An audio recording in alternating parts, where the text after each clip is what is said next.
Il est 14 h, bienvenue sur BFM TV. Si vous nous rejoignez cet après-midi, nous sommes ensemble jusqu'à 17 h. Bonjour à tous, bonjour Loïc. Bonjour Fanny, bonjour à tous. La mobilisation contre la réforme des retraites, pas question de laisser tomber, avertit aujourd'hui Philippe Martinez, bien décidé de passer à la vitesse supérieure. Ce mardi, ambiance veillée d'armes dans les fédérations syndicales. Préparez-vous à une grosse galère dans les transports. Clément Beaune prédit, je cite, une des journées les plus difficiles qu'on ait connues.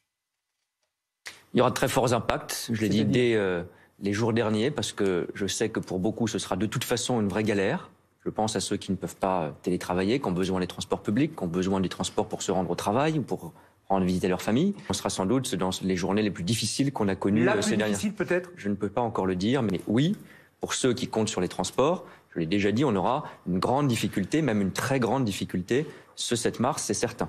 Quant aux prévisions justement de trafic SNCF pour ce mardi, vous les aurez ce soir à 17 h. Rendez-vous sur BFM TV pour tout savoir de ce qui vous attend et pour organiser évidemment vos déplacements en fonction.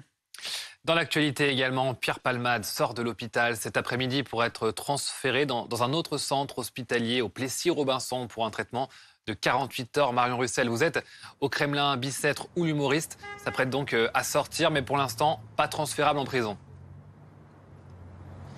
Tout à fait, Pierre Palmade va être transféré à l'hôpital Marie-Lannelongue au Plessis-Robinson pour un traitement de 48 heures. C'est un hôpital qui est spécialisé dans les chirurgies du thorax, des vaisseaux et du cœur. Pierre Palmade, il reste donc hospitalisé sous surveillance policière après sa mise en examen pour homicide et blessures involontaires par conducteur ayant fait usage de produits stupéfiants. C'est la suite aussi de la décision de son placement en détention. Lundi dernier, il avait été écroué lundi, mais dans sa chambre de l'hôpital Bicêtre, et ce qui avait eu pour conséquence la mise en place d'une garde policière à l'entrée. Il est désormais dépendant de l'établissement pénitentiaire de Fresnes et ce sont les médecins qui devront juger selon son état de santé si sa sortie est possible et si son placement est envisageable dans un établissement pénitentiaire ordinaire ou spécialisé.